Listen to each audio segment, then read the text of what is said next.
Does science matter? That's what we're talking about today.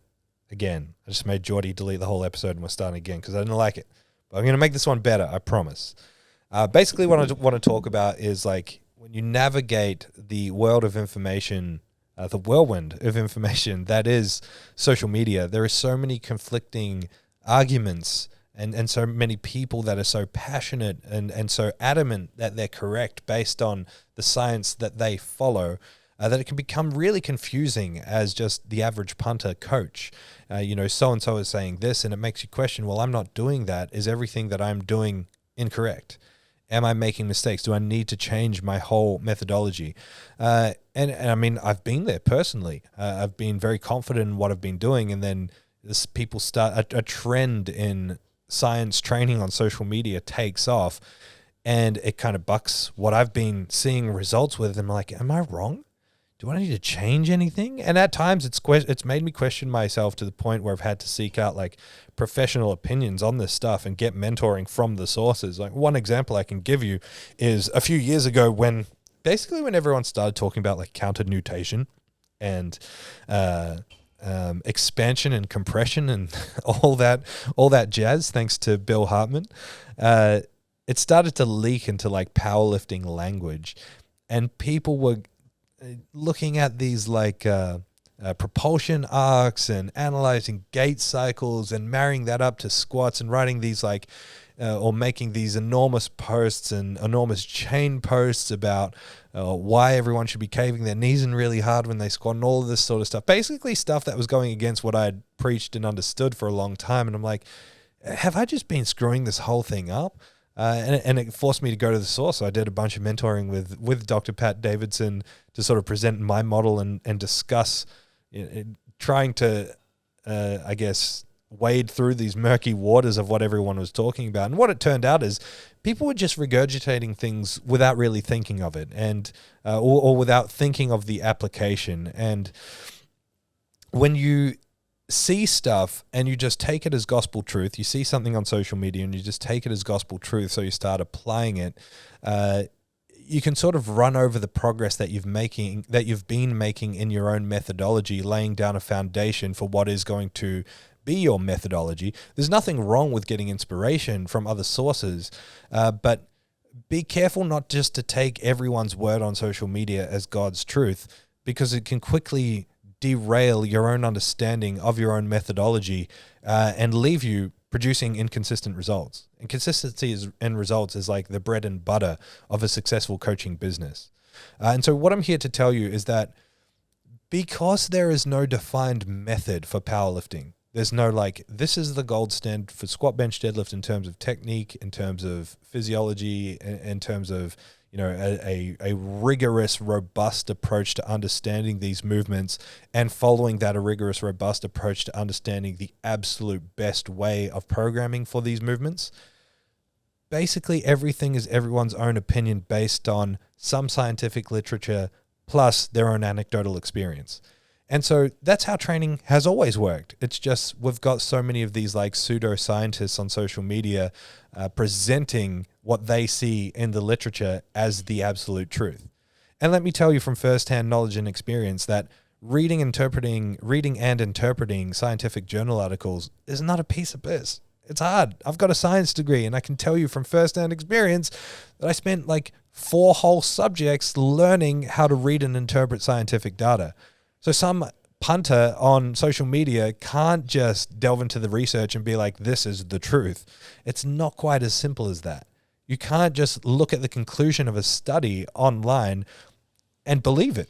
You have to be able to go deep into the weeds of that study and see how statistically significant the results are, be able to analyze whether the methodology that they used was sound for the purpose, be able to identify confounding factors, and be able to draw the line between what that study was for and what you actually do in your practice. And that's real hard with movement stuff, because it's assuming that we use global techniques across the board. And we know for a fact that we just don't do that. There's also the point of the whole untrained versus trained individual and all that sort of stuff. But I don't want to go too deep into those weeds. Basically, what I want to say is that science serves a purpose, but leave that to the scientists.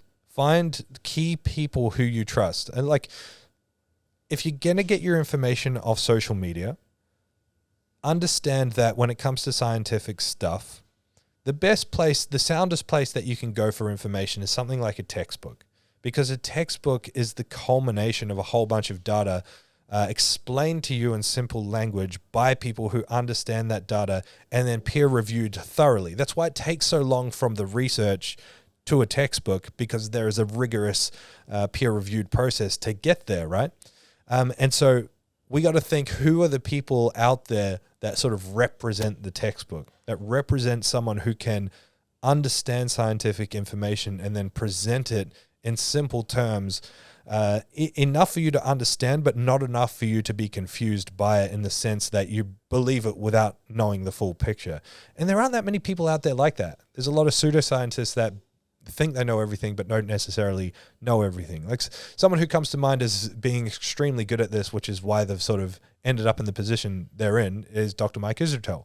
He's really good at taking complex information, staying up to date with it, and then presenting it to us mere mortals in a way that we can understand. And as a coach, like at the level of the coach, there's not that much that you have to understand, because we have a pretty good idea of strength training principles. Once you understand those, you can craft your own methodology, and it can be sound as long as it satisfies those training principles. When it comes to technique, having a deep understanding of anatomy and physiology is fun. You can draw some conclusions, I guess, but the example I like to use is I've coached the biggest bench presses in Australia since 2014. No one's coached a bigger bench press than me since that time. I don't know where the supraspinatus starts and finishes. I don't need to. It doesn't matter to my ability to coach a bench press, because I understand that movement. I don't need to understand individual muscles and all that sort of stuff. Does it help? Well, yeah, I mean, it's not a bad thing to know that stuff, but there is a chasm between knowing that and being able to teach a bench press. Otherwise, the best powerlifting coaches in the country would be the people that know the most about anatomy and physiology. But you don't see scientists from universities, lecturers coming to teach us how to squat, bench, and deadlift. There has to be some reconciliation between the science and between the practicality. And my message through this is not to discount the science. Of course, I love science. My message through this is to encourage you. Keep going. Don't let all the nerds on Instagram scare you. Have faith in what you're doing. If you're hitting roadblocks, seek information, guidance, knowledge from people who have walked the path before you with success. Seek mentoring from a coach who's doing better than you that you look up to. Seek mentoring or education from a brand or a group that you trust and that you look up to. Don't go from, I don't understand this, to I have to do some sort of university degree to understand you, because you're not going to find what you're looking for if your end goal is being the best strength coach that you can be. That's what I'm trying to say here. Don't be put off by all this like crazy information that's out there. And I'm aware, I'm on social media. I know how confusing it can be. And I've been very confused in the past as well. It's why I have a passion. It's like we don't put out, I used to be quite hard on information, like go really ham on it and try and make it like sound really smart and technical. I'm really against that these days. I'm more like provide people with the most practical advice that they can watch a video on Instagram or read a post, go and apply it to their lifting and get something out of it. That's where the money is. That's where the gold is. It's up to us to understand the complications of it.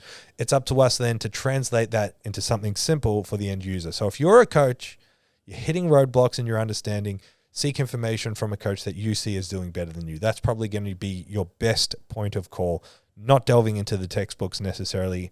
You can go do that if you have a defined interest in it, but I'm telling you that that is not necessarily the answer. Hope that helps.